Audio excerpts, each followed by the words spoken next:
Oh, that was so lucky. Did you guys get it? That was so lucky. I had my eyes closed, and then My fucking God, Anna. and then I just, like, at the last minute aimed and clicked.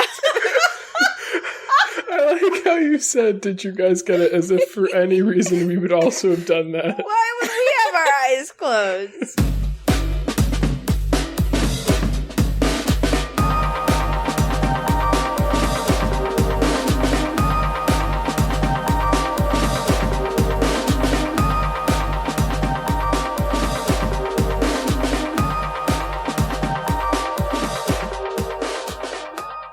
Hello, and welcome to WayTooBroad, a show and tell program for really, really ridiculously excited grown-ups. I'm your host, Hannah, and I'm joined today by my cousin and my brother. My cousin Erin and my brother Ben. Hello, Erin. Hi, Hannah. Thank you so much for having me on the program today. I'm so pleased to have you this week. Thank you. Hi, Ben. Great to be here, as always. Great. Wonderful. I am very pleased to have you both. Is this going well? Are we doing a good job? I wanted to show you something. Okay. Before we break these characters. It's something I was walking around the Target store today, you know, like Target, like the Target, and I was perusing the clearance bins, as you do. Mm-hmm. Yes. And I found something that really just spoke to me. It made my heart sing, and I snatched it up. And I'd just like to share it with you. Wow, I'd love to see And maybe I'll show you, my dear cousin and my dear brother, and you two can sort of describe for the listener what it is that you're seeing. Okay? Okay. All right. Well, oh my fucking God.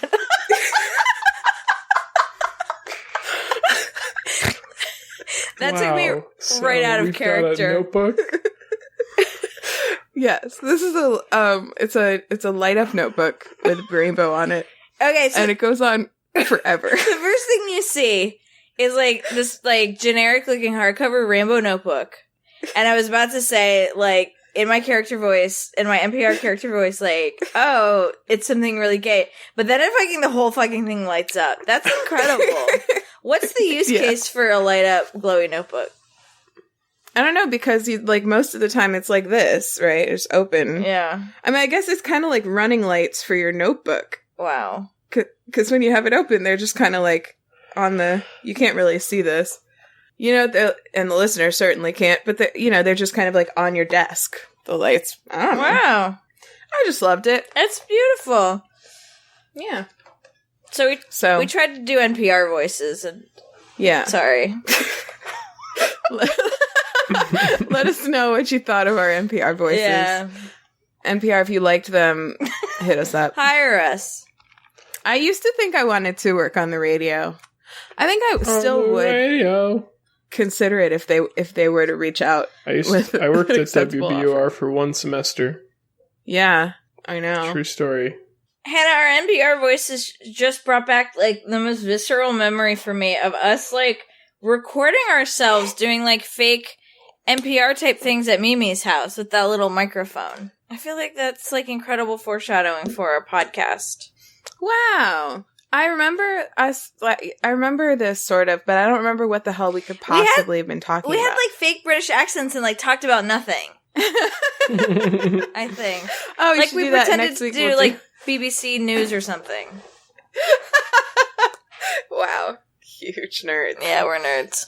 We would, yeah. Let us know what you think. I'm especially interested to hear from Aunt Brown and Uncle Brown, who are the reason that Ben and I, at least, have been listening to NPR for like our entire lives.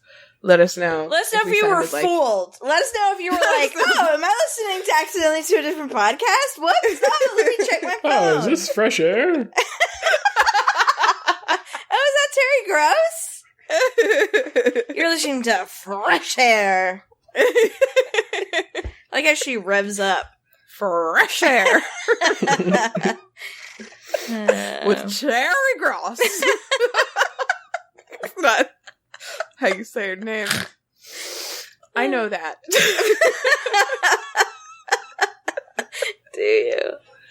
I do. Do you? You guys want to know what I'm drinking? What are you drinking, Hannah?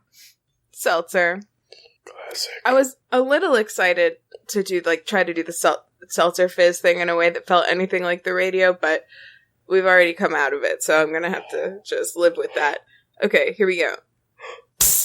Wow. It was fine. That was loud to me. Good, I'm glad. What else I'm glad you it got? felt loud to you. That's it. Cool. Am I next? Yeah.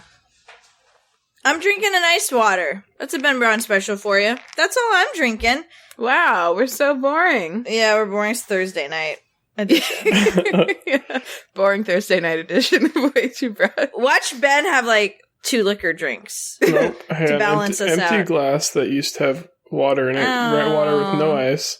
And then I poured myself a second water before I even came in here, this one with ice, so that Nice. I would Same stay glass. cold. Actually, the first glass is no water, no ice. And then the second glass is water with ice. Correct. Mm-hmm.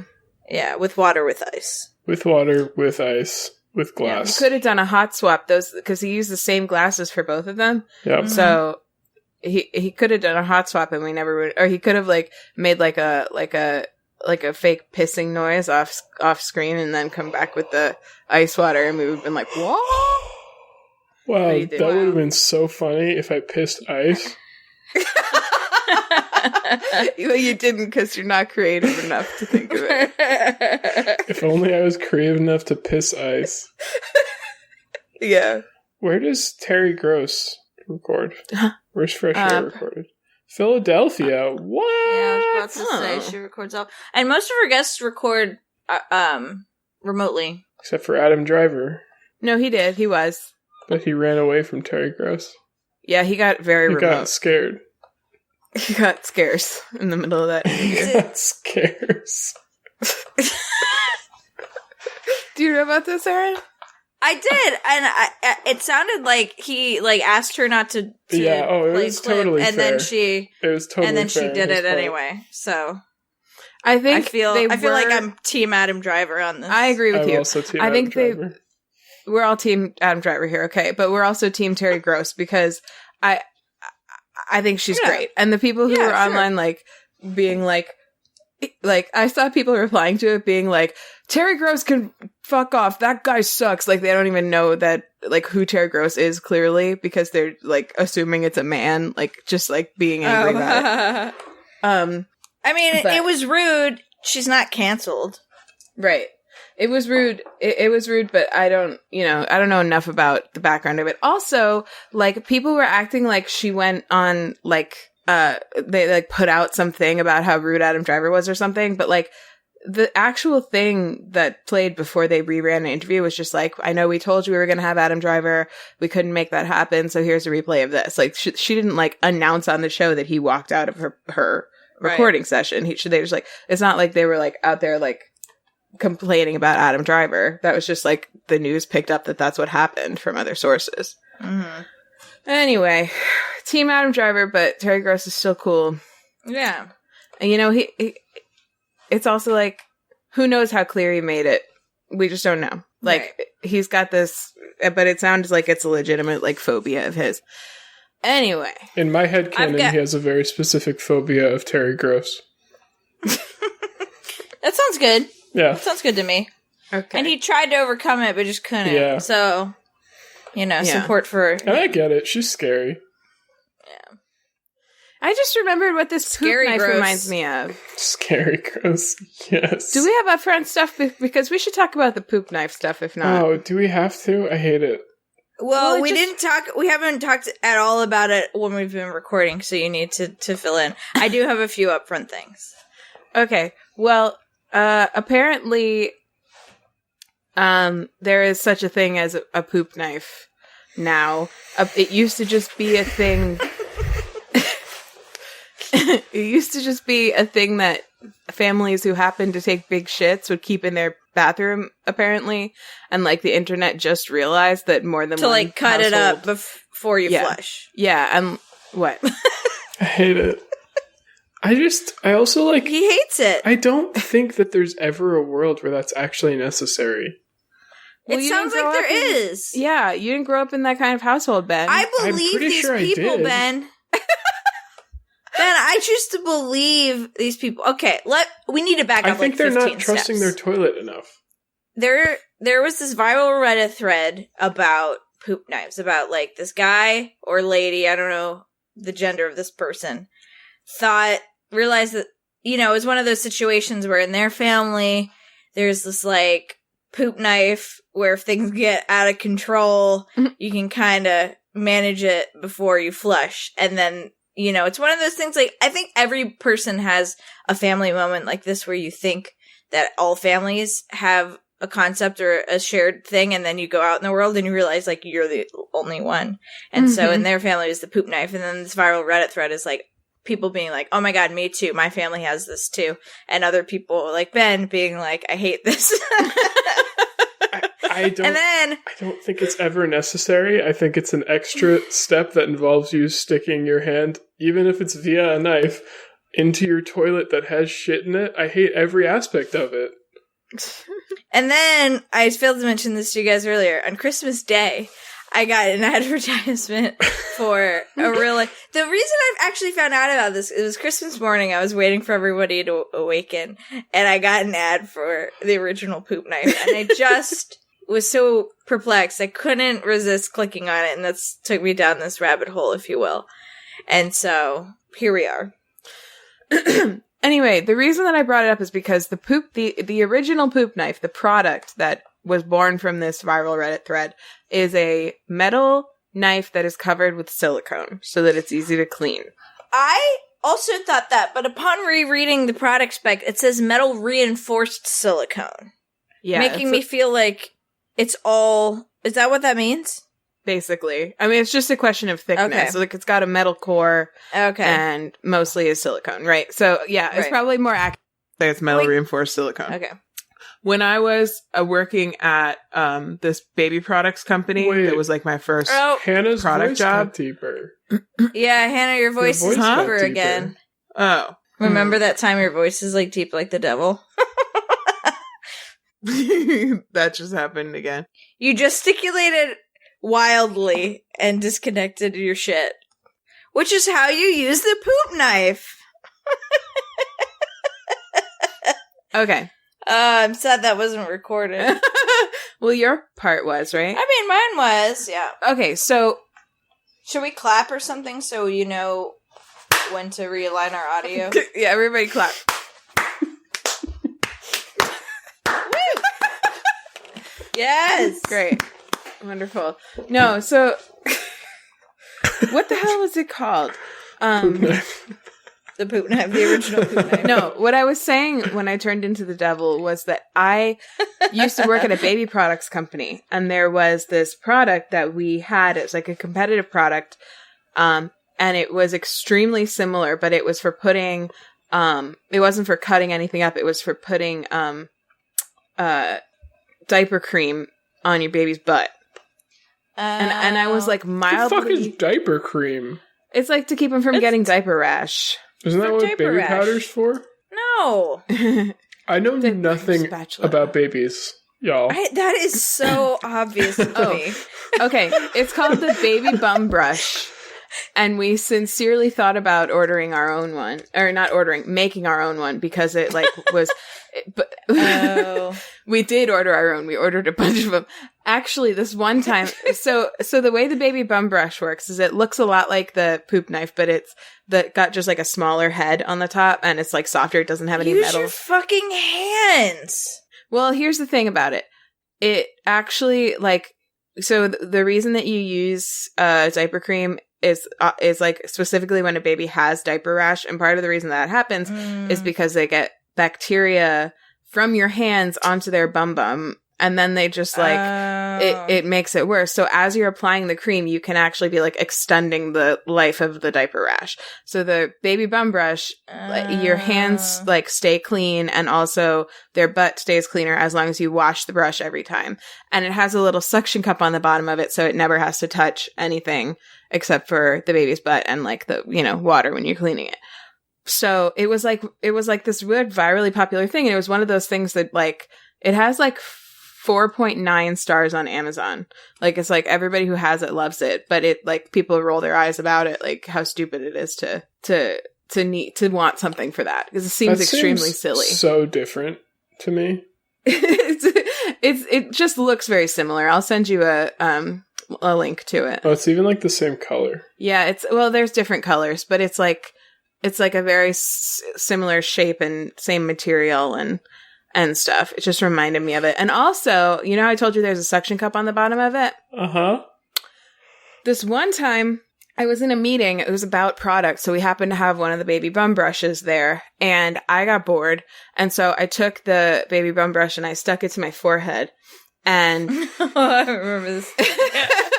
Did I tell it on the podcast? I don't remember it. Okay. I don't know. I don't think so. I stuck it to my forehead, and it was like a, like a unicorn horn sticking out, except it was a baby bum brush.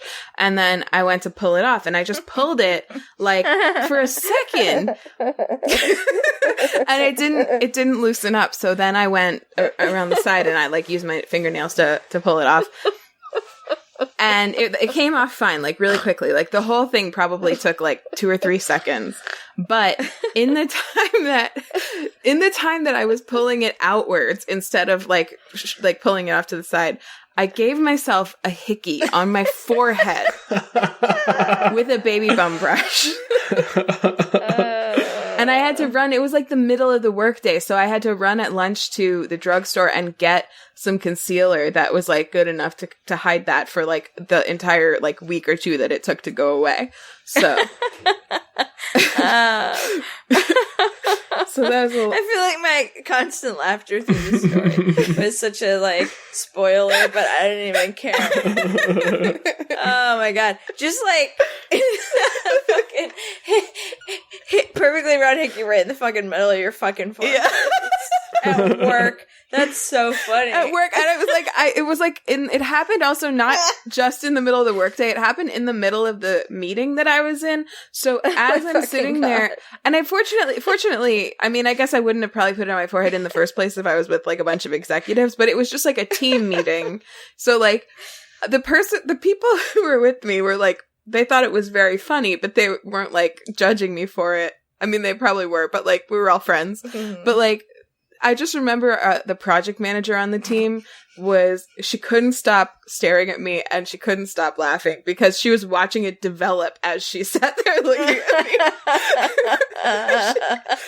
She lost her mind. She was laughing about it for like a week afterwards. Yeah, that's an appropriate reaction. Yeah, as we're seeing from Erin. Yeah.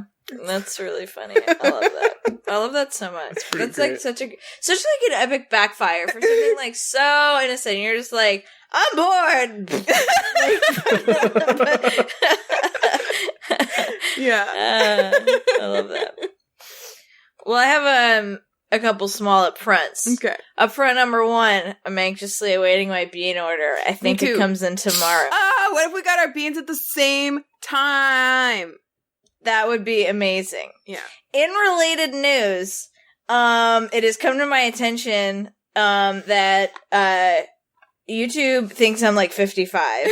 And the reason I know this is because I frequently, like, the number one ad that I see on YouTube right now is an ad for Cologuard, which is an at-home colon cancer testing kit. And the ad starts out as like for individuals 55 and older. So and then the second most common ad I'm getting on YouTube these days is an ad for arthritis medication. So yeah, I was like, why does YouTube think that I'm 55? And then I was like, well, I've been off Facebook, I've been off Instagram, so they're probably like lacking some data on me. And the thing I've most recently done is like order like 10 pounds of beans. So kind of adds up. It kind of adds up. Maybe you're 55. Maybe I am. Haven't really checked. So my birth certificate. So that's me. That's a little update about me. That's cool. Beans. Beans. Yeah. Beans. Oh my god, I listened to that part of the podcast where you and I just spontaneously say beans at the same time. over and over and over again. We're just like, there's like a long beat, and then we're just like, both like, beans. And we both like say it in the same way, like, beans. Amazing. It's extremely good. Beans. I love it. My beans are in Ohio right now. Where are your beans? Oh! Wow, I didn't know I could look at exactly where they were. Yeah. Oh, let me look at it on my desktop here. Okay. Wow. 55. Well, we came up with a theory between last episode and this one that maybe rather than 2020 being the year of the bean, maybe year 32 of people's lives is their own year of the bean. Because Erin and I are both... Wait, 31? 31? We're 31. We're 31. Yeah. I keep on thinking I'm 32. Well, this is our 32nd year. Yeah. Yeah, but you're 31. 2020 is your 32nd year, that's true. Yeah. Oh, mine's is in Kernersville, North Carolina. Oh, so yours is closer, but they're both supposed to be here by tomorrow. I mean, not here, but we're not in the wow. You want to hear their history? Well, I'm going to tell you. On Monday, my beans were in Fairfield, California. On Tuesday, they were in Tracy, California. On Wednesday, they were in New Mexico. California. And then Oklahoma. And then on Thursday, they were in North Carolina in a couple places. Wow, mine took a very different route, I have to say. They started out in Fairfield, California, and then went to Sacramento, California, but then they went to Battle Mountain, Nevada, and then Bosler, Wyoming, and then Malcolm, Iowa, and now Ashland, Ohio. Wow. Amazing. Here are some shipment facts. Weight, 8.1 pounds. That checks out because I bought 8 pounds of beans.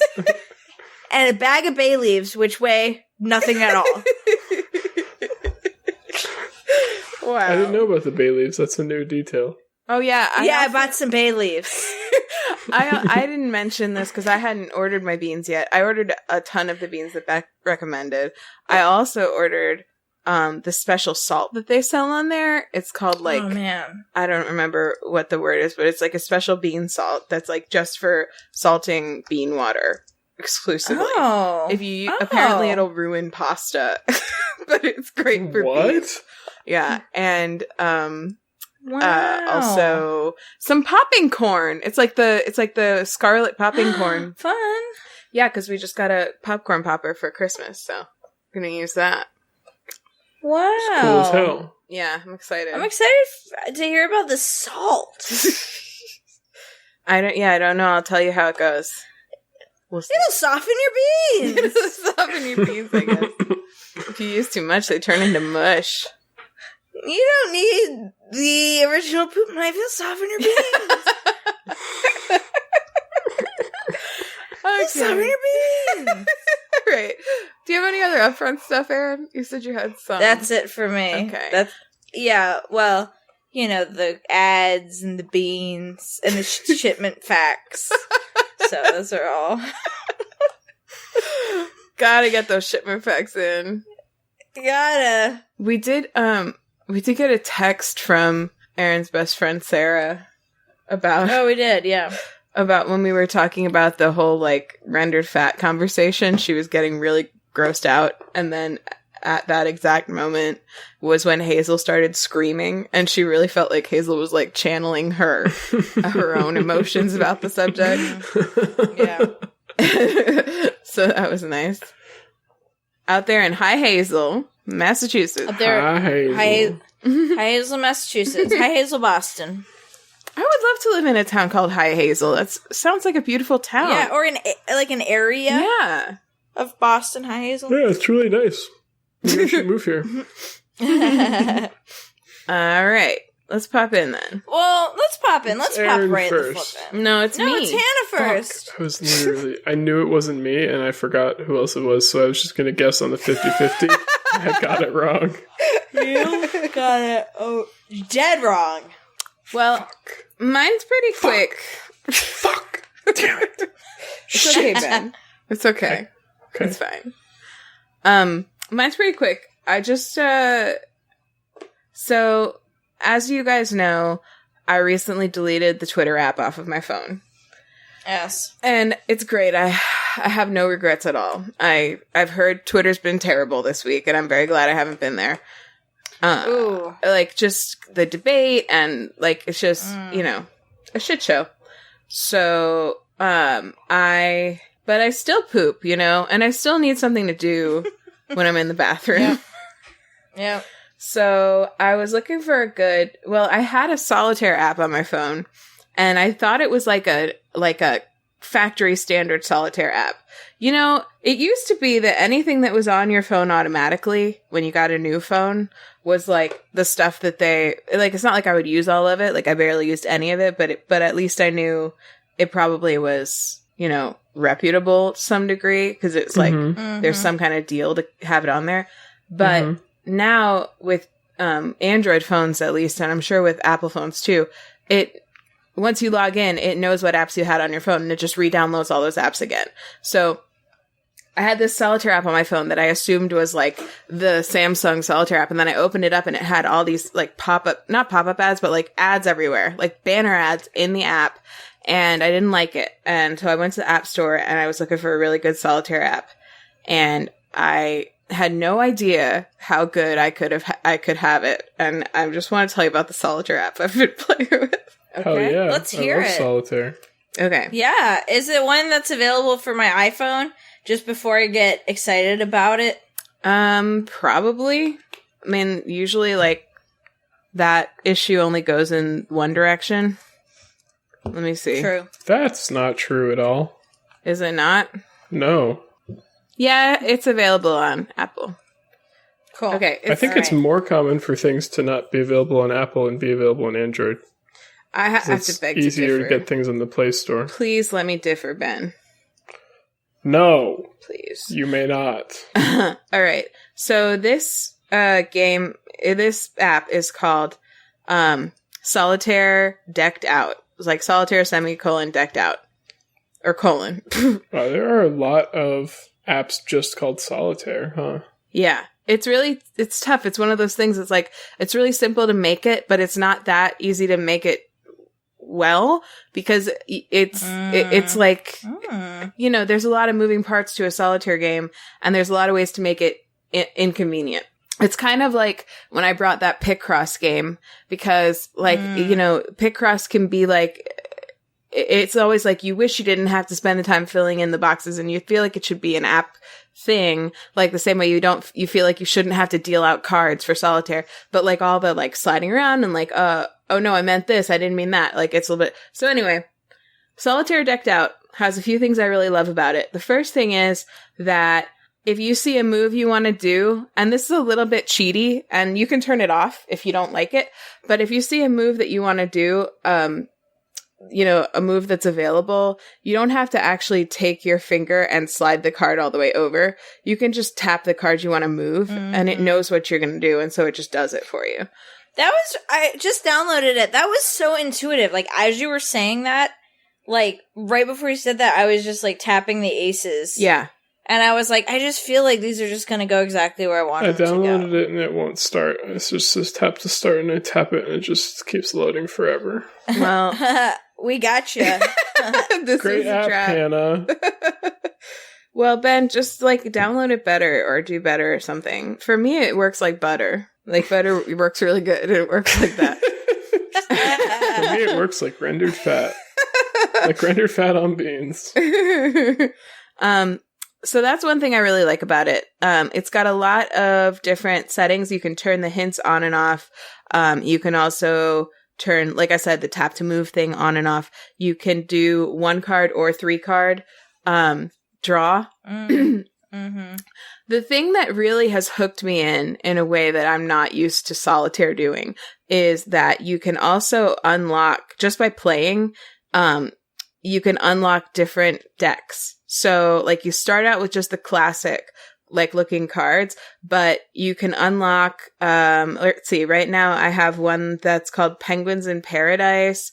I have one that's called the Hot Dog War. I have one that's called Funky Forest Festival, Sheep Stars and Beyond, Send Me Flowers Inc.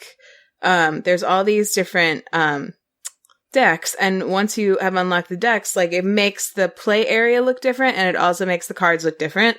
And, like, for instance, in the Send Me Flowers one, all of the face cards are holding flowers. In the hot dog one, they're all eating hot dogs, like, all that kind of stuff.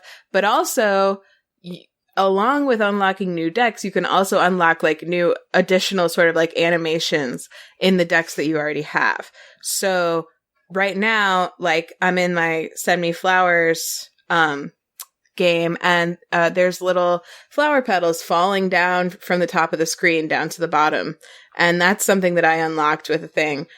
You can unlock, there's all kinds of deck exclusive like end game animations, like when you win a game, and some of them are like really cute or funny. And you can unlock those as you go on. Like, there's like these mystery boxes, and every time you get 200 coins, which is pretty easy to do, you can unlock more like add-ons and stuff. So as you go on, you get to have favorite decks, and they get more and more sort of rich as they go on. Like, there's this Night Sky one called Sheep Stars and Beyond. As I've been playing, I've unlocked some sheep, and they walk around on the ground while I'm playing, like down below my game. Oh, that's so cute. And every time I move a card from like one pile to another, the moon changes phase in the sky. So like right now there's no moon in the sky, but it'll be like a sliver moon the next time that I move a card over. So like it just kind of enriches the experience, because you're like, you actually get stuff for winning, whereas in Solitaire you just get to shuffle and deal again. The satisfaction of a job well. Yeah. This is really fun. So it's typical to do a 3-card shuffle, right? Or a 3-card draw, because it starts you out. Well, it started me out on a 1-card. Yeah, draw. On a 1-card, I find it to be pretty easy to win. Easy, yeah. But you know, that can be nice too. Like, I'm not always looking for a challenge when I'm, you know. So I played it 1 card for like the whole first 2 days I had it, and then I switched to a 3-card recently, and I find myself much more often having to like new game it. But it's just a well-made app, and so I recommend it if you're looking for a good solitaire app. Talk to me about this. I'm kind of like enjoying, like, this is some thoughtful development. Mm-hmm. And it's ad free. Yeah, it looks like. Mm-hmm. Is it is it a like pay for upgrade sort of things? Like, why did a developer spend their time making this? Well, 2 things. Other than like just like a job well done. 2 things. One is you can open lucky boxes, which are the ways you get like the add-ons I was talking about, from winning coins from games, but you can also buy lucky boxes. You can buy 10 lucky boxes for $2, and you can do that whenever you want. So it's got like a freemium element to it in that way. Okay. And then the other thing is, one thing that they're like, you know, every once in a while they will advertise is this new game that they have called Tape It Up, which I haven't downloaded, but I assume there are also some like freemium features to that one. Oh my gosh. I don't think you mentioned this. Sorry if you did, I was playing the game, so I wasn't listening. But when you win, it has the little, the cards are bouncing around the screen, like in the like original Windows Solitaire. Well, that's one of the animations. It like randomizes the animations, but that's cool. Yeah, but that one is nice and retro. It's nice. Very fun. I have a question for y'all. Yeah. When you're playing Solitaire, do you order the aces in any particular way? I like to have them every other color, like alternating. I always do spade, heart, clover, diamond. Oh, I don't get that. Because it's like 1, 2, 3, 4. You get it. Because the spade has 1 point, and then the heart has 2 little lumps, and the clover has 3 little lumps, and then the diamond has 4 corners. I guess. Wow. That's probably intentional, right? I mean, the heart also has 1 point. Yeah, but that's not the main thing. It's a heart. Yeah, it's not the main thing, Hannah. Not the main thing. We all know what the main thing is, and you're just being obtuse. Ben, did you get your game to work? Yeah, I had to restart my phone. Oh, see, it was your phone's fault. It's a feature. It's not a bug, it's a feature. It's a feature, baby. Wow, this is so fun and nice. It's nice. It's just like, it's just so simple. I like a solitaire game. If you're gonna play solitaire on your phone, why not be able to play it with one hand? You hold your phone and you're like moving it. Like, why? Just like, yeah, the tapping is pretty clutch. Yeah, the tapping. Did you say you can turn it off? Yeah, you can turn it off. I feel like I prefer the thing where you tap one and then tap where it's gonna go, rather than having to drag it. Yeah, you can also do that if you turn that off. Or maybe you do have to drag it, but I don't know. I don't know that I've ever turned it off. So I might be lying about that. No, if you don't do the tap to move, then you have to drag it. Sorry, Ben. Sorry. God damn it. Sorry about your life. You gotta. I do like this though. Yeah, this is so nice. It's nice. I'm glad I found it. It's a lot better than Twitter. How did you find it? Yeah, how many solitaire apps did you go through to find this? I think this was the first one I downloaded. Because it was pretty far down the list when I searched solitaire. I think I found the icon promising, and then, because it is far down the list, but they all look the same. Like, they all have, like, and I didn't recognize any of the developers, and they just all looked, like, as shady as the one I had just gotten rid of, and this one kind of looked a little less so. I won. What winning animation am I going to get? I don't have any guilt for using the undo, because if I were playing... Yeah, by myself, I would undo that whole thing. I cheat when I'm playing by myself. If I get to a point where I can't do anything, I pick up one of the cards. Because, why the fuck not? Why am I not going to cheat against myself? Of course I am. But I'm not going to shuffle the whole thing and redeal it. It's not, that's never going to happen. By the way, for anyone interested, you can still drag the cards around. You might have mentioned that. Even while it's in tap mode. You can also do the drag thing. So, I reordered my aces to do my weird thing with them. Yeah, you can. I didn't mention that, but you can do that. If you're a weirdo. You just can. You just can. You just can. So, yes, it's called Solitaire Decked Out, and it's got a cute little, Queen of Hearts looking lady or Queen of whatever that is. The opposite of hearts. Dark hearts. Clubs, help me. Spades. Which one is the one you put first, Ben? Spades. Spades. Queen of Spades with a little ace of spades in her hand. Solitaire, decked out. Ace of spades. Check it out. Solitaire, checked out. Check it out. Checked out. Checked out. You guys can tell it's fun because everyone stopped talking because they started playing it. Sorry. No, that's okay. I'm done. There's nothing more to say. I feel like that's the utmost respect for your obsession. I agree with you. Is that becoming immediately obsessed with it and then I fucking love Solitaire. Yeah, it's great. I love it a lot. Yeah, this is nice. This is just nice. It's nice. All right. Where the fuck is all right? I'm done with this. Stuck for now. Fuck. Then your 6 is stuck, so it's time to move on. Okay. You can always find a new 6. Yeah, okay. There's a lot of 6s in the deck. Solitaire's down. Solitaire's done. Erin, what's your obsession? Cool. My obsession is a book that I'm having read to me. It sounds so decadent when you say it that way. I know. It is decadent. It really is. It is. And it's Malcolm Gladwell's new book, Talking to Strangers. Who is Malcolm Gladwell? It's a name I've heard, and I don't know who he is. Yeah, he's a journalist. He wrote books such as The Tipping Point, Blink. So I found out about this book because he was most recently on Conan O'Brien Needs a Friend podcast. Wait, what's Blink about? I think first impressions or something. The power of thinking without thinking. Oh, okay. Never mind. Yeah. He's got a podcast called Revisionist History. So I've heard of him. I've listened to a few episodes of Revisionist History. It's good. But I found out about this book because he was one of the most recent guests on Conan O'Brien Needs a Friend.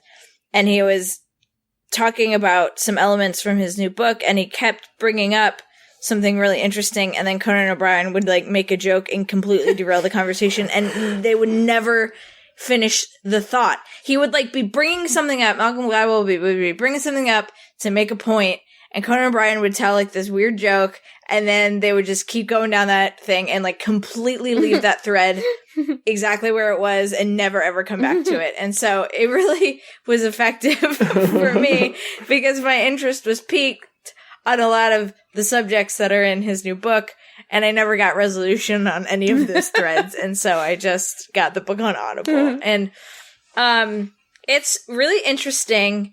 It's about talking to strangers. It's basically about how terrible we are at interacting with strangers, knowing what strangers are thinking or feeling, knowing anything about strangers, like just a lot about, and he kind of brings up these points via super familiar current events. Like the bookends of the book revolve around like Sandra Bland and like different elements that kind of different like elements about how we're bad at interacting with strangers that really go in like that had an impact on that event. What like just is like that? all Sandra Bland she got pulled over by that happened in Texas. She got pulled over by a cop for failure to use a turn signal, and it escalated. She started smoking a cigarette because she was upset, and he asked her to put it out, and she was like, I don't have to put it out because I'm in my car, which is true. And he like fucking like lost his temper and ended up arresting her, and then she committed suicide in her jail cell 3 days later. Oh my god. Yeah, it was really terrible. There's so this audiobook I'm having it read to me, but the audiobook in particular is really interesting because he includes sound clips. So because it's an audiobook format, instead of quoting people, he just like plays the sound clip if he has it. Oh, that's cool. Has actors read it. So it's basically like a 6-hour-long podcast episode. So and also Janelle Monáe's The Hell You Talking About song is like the song that he uses like in between chapters and stuff like that. So that's really cool too. Yeah, it's really interesting. You know, I don't know what to, I want to do some like, I don't know like what, he makes a lot of points, you know, he like brings up a lot of, you know, he brings up a lot of like research and to like, so anyway, so it's bookended by the Sandra Bland current event, but then also, he talks about, the Jerry Sandusky, like child molestation case. He talks about, Brock Turner. He talks about, oh gosh, what are some other ones? I just blanked on some of them. Some other like pretty bleak. He talks about like Hitler. He talks about like all of these, like not, which is not a current event, but he talks about like Sylvia Plath. He brings up these like really interesting events, and you're like, okay, what does this have to do with anything? And then he kind of goes into this like study or this like interesting, you know, piece of science, and then like ties it back into like how our misconception of X plays into how we think about this event. Anyway, really interesting. You know, it's brought up a lot of like, you know, I'm curious to learn more about some of these things. Like, I don't know if these are, I think there's a lot of things that he brings up that are definitely science, and then there are some things that I think are his opinion based on that science, and I'm interested in some of these to like kind of tease that out, like which of the things is, you know, that he kind of presents are his thoughts on it and versus like actual like science about it. If that makes sense. It sounds like it's interesting. It sounds like almost a lot like his show that you meant, his podcast that you mentioned, Revisionist History. Yeah. But like about, you know, all centered around a specific topic. But, you know, that's a very, I've listened to an episode maybe, but it's like they're very well written and they're very well structured, and it's just him talking in those, right? And he just like crafts a narrative, but it it gives you a lesson at the end of it. But they're extremely well done. Like I think it's probably the writing's really good. The writing's good, and he's a great narrator. He's a great storyteller. His voice, well, definitely if you've listened to his podcast, but for you, Ben, his voice might sound familiar to you. Like he's got a great presentation. A good example is like for the Brock Turner case, a lot of what he talks about is like our misunderstanding of like alcohol and what alcohol does to us, and like alcohol, the classic narrative is that alcohol lowers inhibitions, but the most current thinking is that it, I think the word is myopia, which is basically, alcohol makes the things, nearsightedness, so I guess like myopia makes, alcohol makes the thing that's happening right now be the most important thing, and you lose sight of your like long-term, like the long-term thinking is super diminished. The current, your current surroundings and the current things that are going on are highly elevated. And so, put into different contexts, he talks a lot about context being super important, obviously, but put into different contexts that can be either like a really great thing or a really harmful thing. And talks about like how alcohol, like, makes you black out, and like you can black out for like, there was like a guy who like blacked out for a week. Wow. And didn't know what happened. So basically this like crazy mix of, the Brock Turner case obviously was, we all knew about it when it was happening. And so his points on it are not that like, I don't know what his point is, right? Like, I don't think he was saying like Brock Turner shouldn't have, been convicted, but it was basically like, in that scenario, it's nobody wins because like the drinking, the binge drinking and the highly sexual situation, and nobody can actually remember anything. Like, basically it was like, Brock Turner's account can't be trusted either because he was like blackout drunk. He like literally doesn't know what happened, and like nobody, knows what happened. It was like, I was like, okay, what's kind of the point, specifically. But, anyway, interesting book. Cool. What's it called again? Talking to Strangers. I don't remember that guy. Yeah. I didn't remember. I knew he was like one of the rapists I'd heard of in the last couple of years. Yeah. Oh, wow. So many. Not Malcolm Gladwell, to be clear. Yeah, Brock Turner. Right. Yeah, Brock Turner. Would not be listening to Malcolm Gladwell book if you were a known rapist. Interesting. Yeah. Oh, he's Canadian. Yeah. He's Canadian, yes. Malcolm Gladwell? Yeah. Okay. Malcolm? Not Brock Turner. As I'm remembering it, I think the ultimate point about, and again, he goes into a lot more detail about the Brock Turner case, was that a lot of people are convinced like decreasing alcohol consumption on campus, on college campuses, won't have any effect on sexual assault. And his whole point is like, that is like, would be like the most beneficial thing that you I think it absolutely would, right? Yeah, I know. But like a lot of college kids like don't think that that's a contributing factor. It's like, don't be a monster. But it's like in that scenario, when you can't tell the intentions of other people because they don't even know themselves. 'Cause if they're in a blackout state, they do not even remember what just happened, so they're not reacting. Anyway, well, I think even if you don't think it'll have any effect on the perpetrators, for the victims, it'll be better if they are more coherent and not as intoxicated, which would be affected by less alcohol consumption. Right. So exactly. I don't understand how anyone could say that it could not make things better. I just don't know. I don't know. College kids are dumb. Yeah, I just don't think it's necessarily realistic. Like, I think probably the least effective thing you can do to stop a college kid from drinking is to tell them they should stop drinking.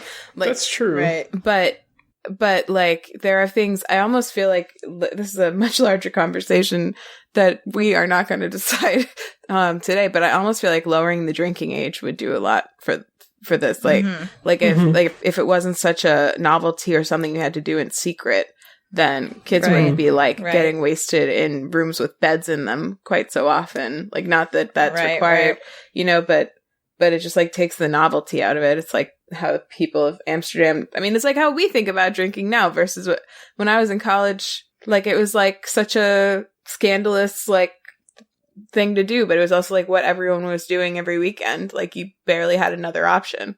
I went to a party school, but I think it's the same. She got a PhD in party. Yeah. It's not on my resume. PhD party hardy, dude. And partying. I don't put it on my resume, but I do have it, so. Anyway, that sounds like a good book. Yeah, it's really interesting. It was one of those books where I've been really fascinated by it all week, and I'm like, well, I'm certainly bringing this as my obsession, but I don't know how to describe it or talk about it.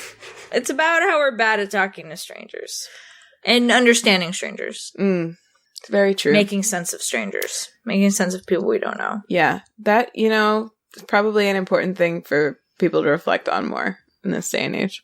Absolutely. You mentioning Janelle Monáe made me remember that there's a new series on Netflix called Sex Explained, which is like the Explained series, but it's specifically about sex. Not all of the episodes are out yet, but like there was one about like fetishes or something, or like fantasies, and there was one about like basically like the simple fun infographic-y version of how babies are made or fertility in general. There were all these different ones, and Janelle Monáe narrated all of them, and she did an incredible job. Oh wow. Yeah, they're really good. Nice. It's like a Vox series that they always get like famous people to narrate it, but usually they do it by episode. But for the sex one, the entire thing is Janelle Monáe, and she does a great job. Have y'all seen the trailer for the new? I think it's another Jordan Peele movie with Janelle Monáe in it. Yeah, what's it called?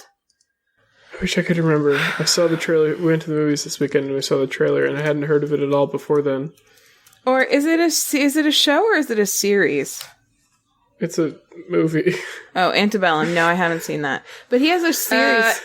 Is it a show or a series? A movie. Is it a movie or is it a series? Incoming. Did you see that Janelle Monáe came out as non-binary? I did see that. No. Oh my gosh. So what are her pronouns now? She didn't say, so I was just assuming that they were the ones she was already using. Okay. She just tweeted #I'm non-binary. And identifies as pansexual. I guess we knew that already. Love it. Janelle Monáe, she's an artist. She's an artist. She is an artist. Homecoming. She's a pansexual non-binary artist. Absolutely pink amazing. Armpit hair, which is great. An artist. No, I have not seen the trailer for Antebellum to answer your question that you asked. It looks good. Oh, I flippin' have seen it. Oh my god. It looks good, don't it? It already looks great. I'm only on the little opening thing. There is a series coming to HBO, or I think HBO, though, that's a Jordan Peele, like, joint of some kind. I don't know. I don't know. No, Lovecraft Country, it's called. Did you say us? Dumb I did say us, yeah. Wow. They could make it into a series. Wow, is it a series or a show? Wait, is us a series or a show? No, it's not us. It's This Is Us. It's Lovecraft Country is what it's called. It's a drama horror television series based on also, the new Twilight Zone was Jordan Peele. What? The new Twilight Zone reboot was Jordan Peele. Yeah, also that. But it's like only on CBS All Access or something. Yeah. Some shit like that. I don't know. It's only on CBS All Access. Yeah. It's only, maybe it's not that, but it's on one of those where no one will fucking see it. More like CBS no access, am I fucking right? Nice. So true, Yes, so true. So Drag true. them. Oh my god, it is CBS All Access. I was right. Fucking drag them.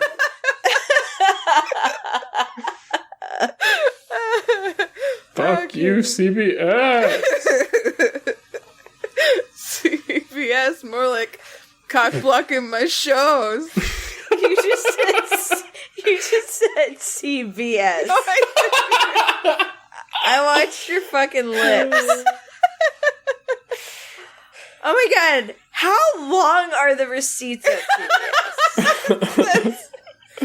oh my god, drag CBS. Drag them, Erin. Drag those receipts across the floor because they're so long. Jesus. I say just go on and on. This is our new segment. Erin drags them. Takes out all the big corporations. I love it. Oh man, shorten your receipts. I just wrote it. I tried to write out that, and I wrote Erin dargs them. Darg them. Darg them, Erin. Fucking get them. God. You leave CVS with a fucking paper trail, am I right? But But let's move on to something more structured than this. all right, listen. Yeah, Ben, what you got? What you got, baby bud? I've been working a lot this week, late every day. Did you solve your mystery? What mystery? Alright. It's been a long day's night. Oh wait, the thing I talked about last week? Yeah. Yeah. No. The thing you didn't talk about. I forgot about it, and I'm so Fuck, pissed Hannah. you reminded me. Fuck Hannah. I'm sorry. But I did talk to, I asked everyone I knew, every other engineer I knew about it. And You didn't I ask think us. of anything. You didn't I said every other engineer, you're not an engineer. You don't know Electrical that. engineer. Like a You don't job. know my life? I do. I know could it be an pretty engineer. well. You work in marketing. Yeah, I'm a marketing engineer. No. Listen. So I don't have much of an obsession because I've been real busy helping these kids that are mostly older than me with their projects, and that's been fun. It's been a lot of debugging stuff. So I'm going to talk about instead this thing that I've been doing since I started this new job. It's this notebook, and here's the deal with this notebook. It actually is this notebook. Oh. Here's the deal with this notebook. I document everything I do all day in it. What? I have dated and time-stamped notes of everything I do. For how long? Holy Since I shit. started this Why? job. Oh. There's a few reasons. Number one, the nature of my job is that... So actually, let me start this off by saying, before I ever started... Jim, who is the guy who I work with most closely, has like the same kind of job as me across the hall. He sends out these, he calls them his diaries every week, that has like documentation of everything he did every day of every week. And most of it is like unreadable because it's like in a lot of like shorthand and quick notes, basically just for himself. But because the nature of this job, and this is what gave me the idea, because like with the nature of this job, where you're working on so many different things at the same time, it can be very easy to lose track of everything. And so I want to make sure I'm getting in the habit before I even have to get to the where I'm dealing with that of documenting everything. And also I have to, when I'm doing work, like design work for different research groups, I have to bill my time to those groups. So I need to keep, and it's not like super strict, but I need to keep some degree of documentation about what times and how long I've been working on things for myself.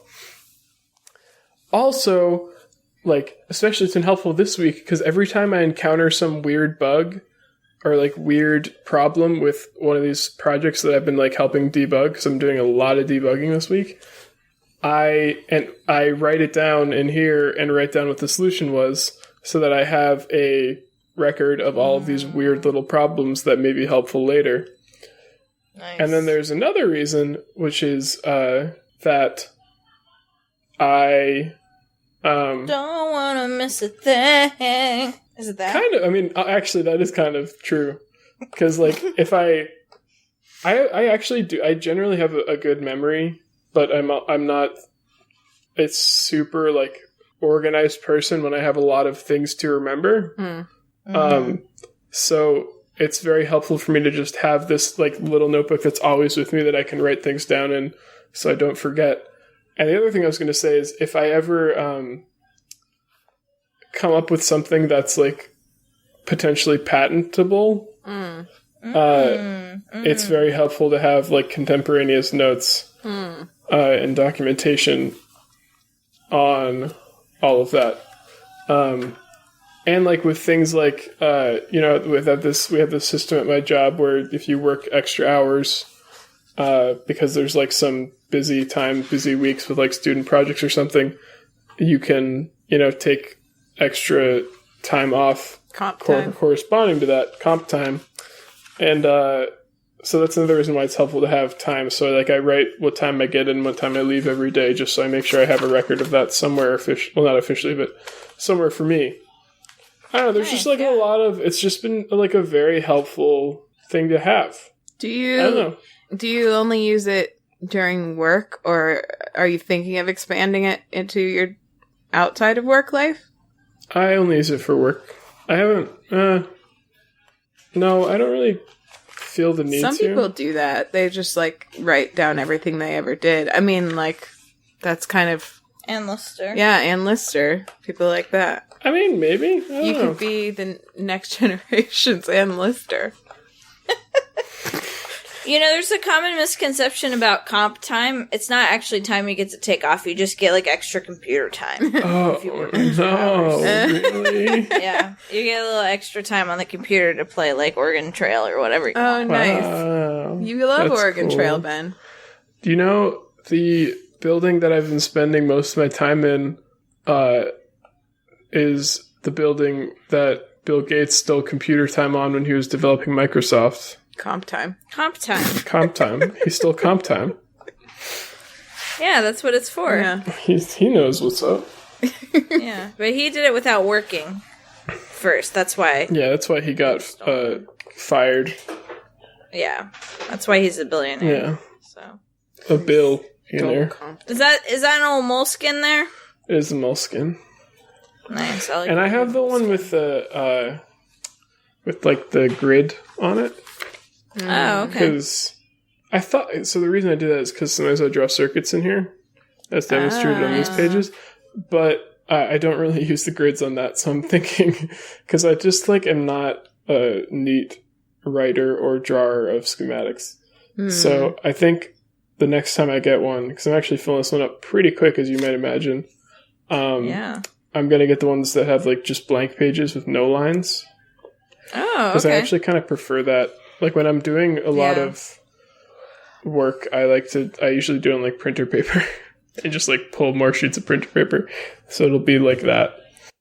This is a very scientist-y thing, I feel like. Every time you, I'm thinking of the Myst games and stuff like that. Like when you're exploring an abandoned lab, the first thing you look for is a notebook, because there's going to be lab notes in there and they're going to tell you what the fuck happened to all the people on the planet, that kind of thing, Yeah, that's going to be valuable for scientists when we all get when wiped we're out. extinct, yeah. During my senior design project in my senior year, as when you might imagine, we were given log books, really fancy ones that were given us as gifts, and Made of logs. we had to fill them out. We were not that fancy. She's holding up her light up notebook. Hannah, nothing's that fancy, you know it. Yeah, I do. We were graded on how much documentation we kept of our work. So that also kind of got me in that habit. And I nice. For a lot of people, it was a pain in the ass. I really liked being forced to do that, because it was super helpful when you're doing a year-long project to be able to go back to, specific dated entries and figure out what you were doing at the beginning.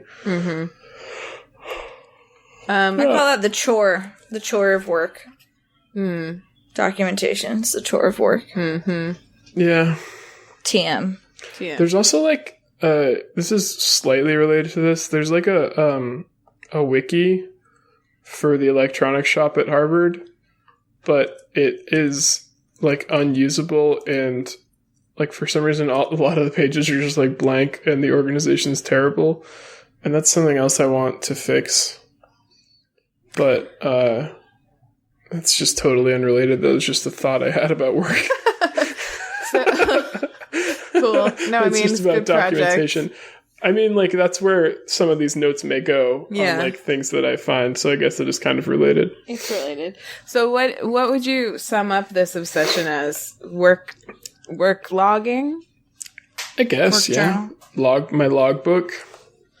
You could call it a logbook. Ben's logbook.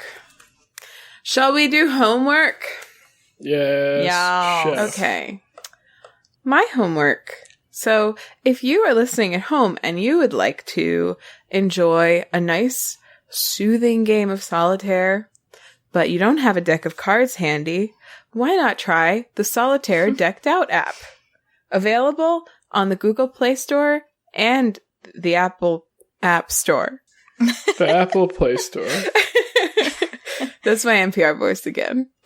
It was so good. Thank you. You can follow me. I won't notice, but you can follow me on Twitter or Instagram at Hanthropology, and you can listen to my other podcast, So Dreamy.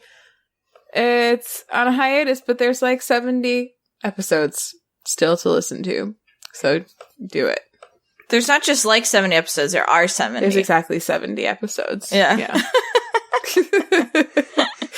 Erin, what's your homework? Cool. My obsession is to check out Malcolm Gladwell's book, Talking to Strangers. I highly recommend having it read to you, because there's a lot of cool, like, additional stuff. I really love audiobooks. I've consumed this, like, 6-hour book between, like, doing chores and driving and walking. I've like maybe like a 10-minute walk from where I park to work, and it's awesome. There are people who are snobs about audiobooks, and I think that they suck. They are wrong. Not audiobooks. They're like absolutely wrong about audiobooks. Their audiobooks are amazing. Yeah, that's all. Yeah. Eat some beans. Eat some beans, yeah. Man. My homework is to document your life. That's it. I went to the bathroom before I could say, I really like your obsession, Ben. I think that's really cool. Thanks. And a valuable practice to I love starting a good work hobby habit. Yeah. Love a work hobby habit. Yeah. It's not a hobby as much as a habit, but a work habit. Ian and I have been talking about trying to just journal in general. I've never been any good at it, but I think you can learn a lot. Yeah, just journal. Just yeah, it doesn't really. Oh, my Twitter is nicely proved, Ben. Also, Nice. Pretty sure I posted a cute cat picture recently. Yeah, the that's frequency has been low on those as of late, but not because my cats are being cute less, just because I'm busy. Okay, he's busy. Oh, I posted a picture of Bean on Bean's bag. I mentioned him last week. Aw, Bean's bag. Bean's bag. He loves it. Sometimes Sometimes if you're sitting on the beanbag, he'll come up to you and like act like he wants it, and if you don't move, he'll go attack Hazel until you move. What? Because he's a little asshole. Extortion. Yeah. But then he'll just fall asleep on the bag. Wow. We have a hotline. If you want to call us and tell us your obsession, you can do that. Obsession hotline, 774-326-0420. Blaze it. Don't dial blaze it. Blaze it. Yeah. We are on Twitter at TwoBroadPod. We're on Instagram at WayTooBroad. We have an email address, waytoobroad@gmail.com. And if you missed any of that, we also have a website. You can find all of our contact information there. Our topic index. You can find all the notes from every episode. at WayTooBroad.com for anything you want, earnben.com for anything you need, and don't forget to leave us a review on Apple Podcasts. It helps the show, and don't forget to donate to your local public radio station. And it helps Terry Gross. Terry Gross. And the podcast candle is now hopefully extinguished. There was so much anxiety about the lid last time. Now you just plop it right on fearlessly. I just plopped it on because there was no fire last week. So, yeah. No fire. Ta-da! No fire as intended. Goodbye. Bye.